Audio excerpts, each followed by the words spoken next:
And we'll all walk down and get you into I the had to security area. conduct my own investigation personally of Hoover Dam And I will watch you go and to through report back to you that Hoover Dam is in trouble.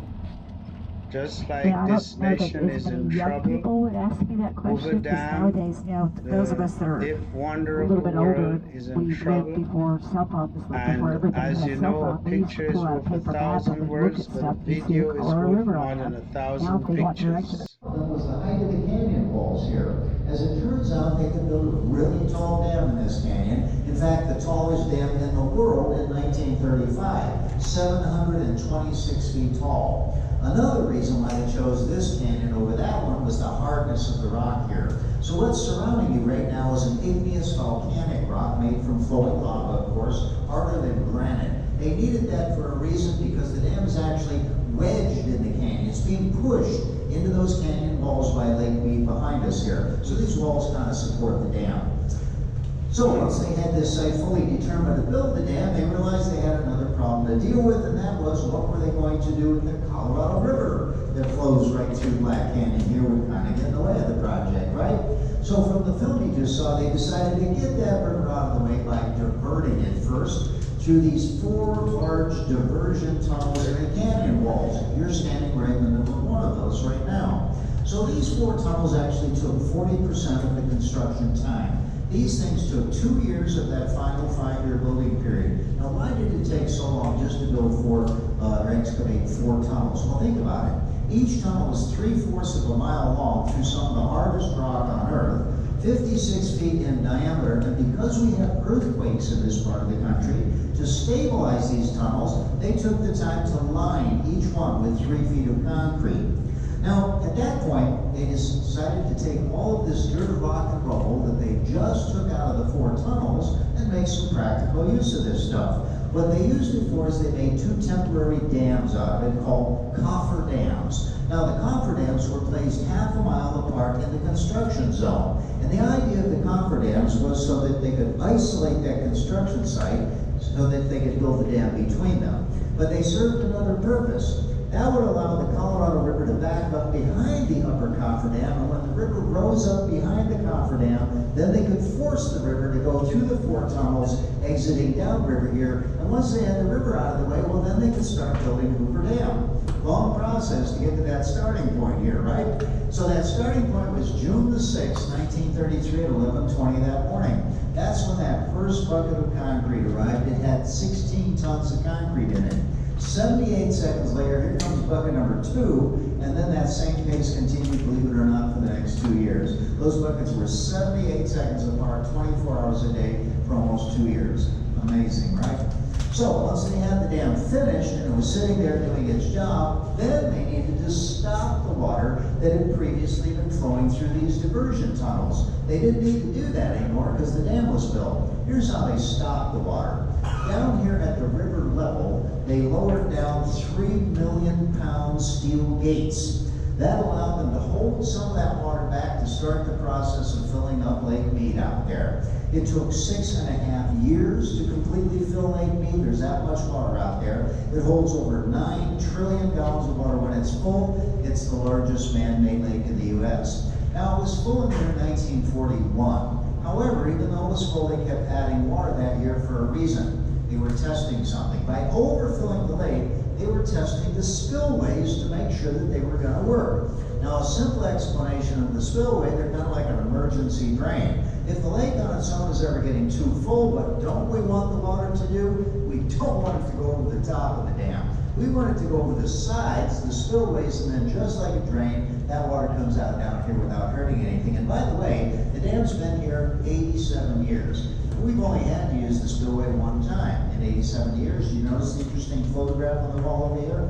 That's 1983, the one and only time we had to use the spillway. Notice how much water is in the lake that year. It was only 7 feet from the top of Hoover Dam, but it did go over the top because the spillways kicked in, as you see going on in the lower right-hand corner. And that was going on for 2 straight months that year. It was pretty spectacular, but very, very rare occasion. Now, one final thing here, folks, and then we'll move on. Today we have a huge lake full of water on this side of the dam that take advantage of that flowing water. They build power plants on the other side of the dam and put commercial grade generators in them to start making electricity. So now we need to get the water to those generators, and to do that, they built 4 towers called intake towers to do that job. So the water from the lake falls in openings at the bottoms of each, flows downward through our penstock pipes, which are now in the original diversion tunnels, right?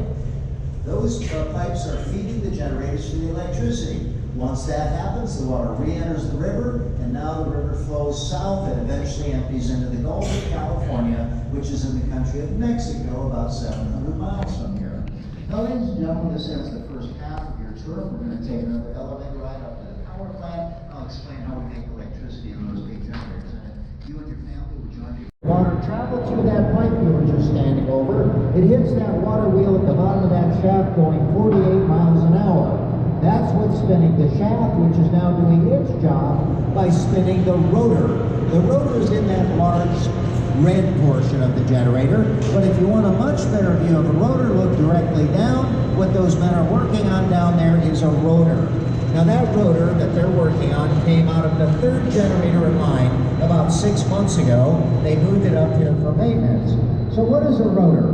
Well, it's made up of magnets. There are 40 electromagnets circling that armature down there.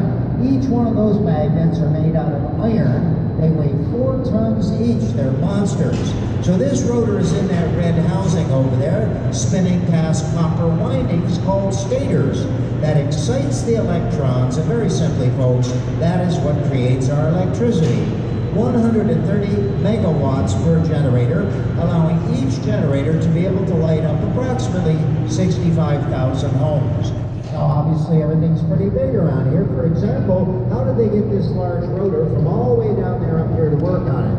Well, the answer is right up above our heads. You just saw it moving. This is a mobile bridge crane spanning the room, a P&H bridge crane.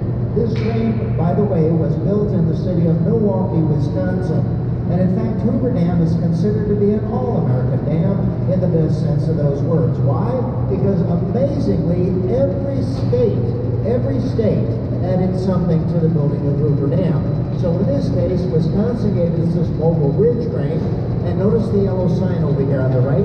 That thing has the lifting capacity of 300 tons.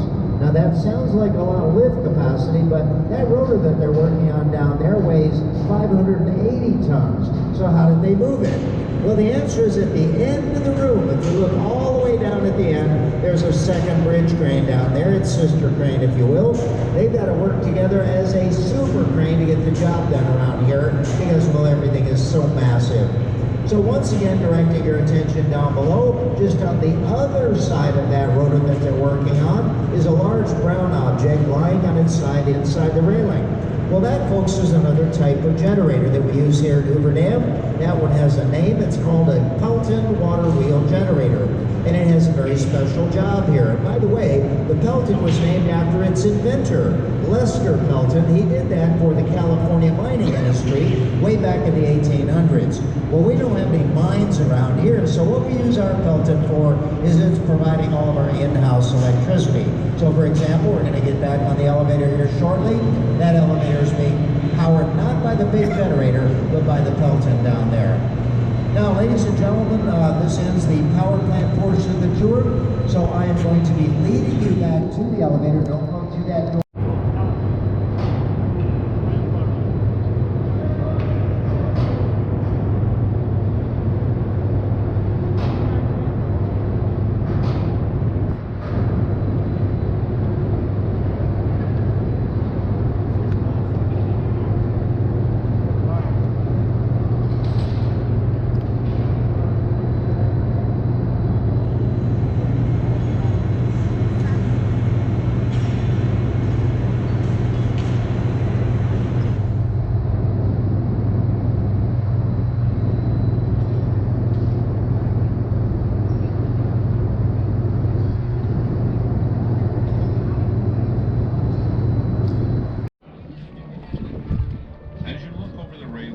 See the tallest concrete dam in the Western Hemisphere. Hoover Dam stands 726 feet tall and stretches 1,244 feet across the top, 68 feet across the base.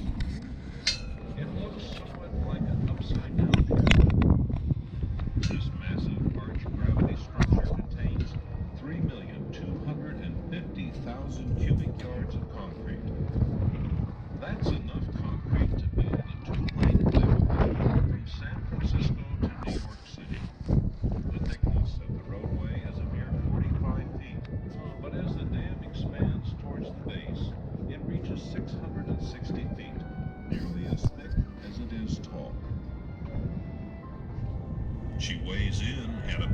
6.6 million tons.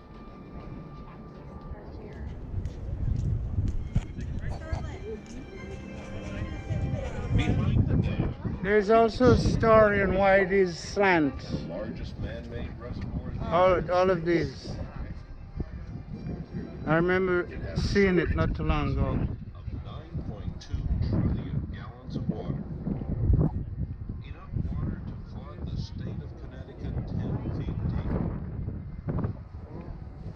The body of water in front of the Huh? dam is called the Cortina Race. But in reality, that's the Colorado. That's the Colorado River here. This is where the water is drawn from hundreds of feet below the surface of the lake and spills through the turbines, flowing on downstream. So it's so late. Here, right?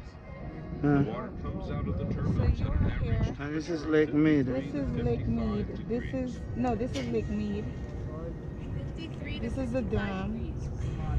And this is maybe the Colorado At the River. base, Mm-mm. you see two So all this is the dam? buildings, one on each No, the dam is behind this.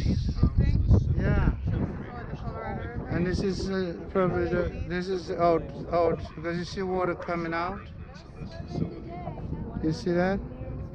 This allows Hoover Dam to operate without the use of taxpayer dollars. You'll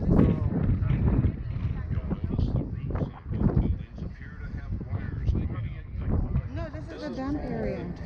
No, honey. From the takeoff structure, the wires carry the electric This is You the are now enjoying a high skill view of the Hoover Dam area. area. This is what blocks the water to the back. So this is the other. Okay, so let's So- go so- over there to see it. designed to Yeah. ensure that the wires do not touch the walls of the canyon and short out. Now look downriver, Yeah. midway on the canyon wall, and you will see a rectangular concrete building with 6 holes. This is the valve house. There are 2, one on each side of the canyon. Each building contains 2 90-inch jet flow gates. These gates allow us to run water around the turbines if necessary.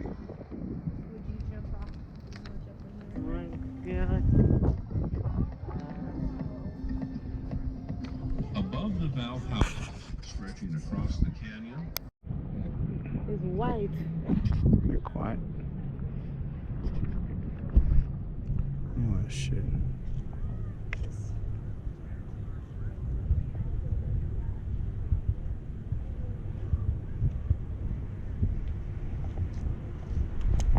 Popular. The locals go down there a lot. You can boat on there. There used to be 5 marinas. We're down to just 1 on the Nevada side of it, and I think there's 1 on the Arizona side. But because the lake keeps dropping, they kept moving because they're floating marinas. But now they can't get the boats in. So there's only I should say there's only 1 boat ramp now on this side.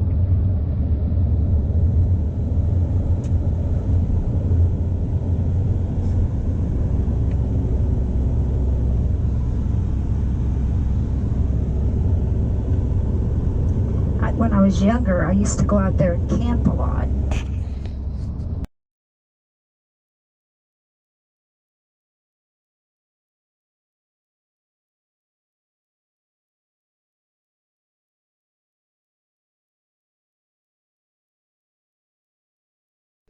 The generators of Hoover Dam, they are as old as the dam itself, and they're deteriorating and disintegrating. And throughout the walls underground, there are cracks and crevices, and water is seeping in. So regardless of what we've been told about the durability of the rocks and their inabilities for water to come in, water is coming in. And this again is a publication of the Small Axe production, copyrighted on 6/25/2002, a personal report of my visit to Hoover Dam to verify for you that Hoover Dam is dying. The death of Hoover Dam.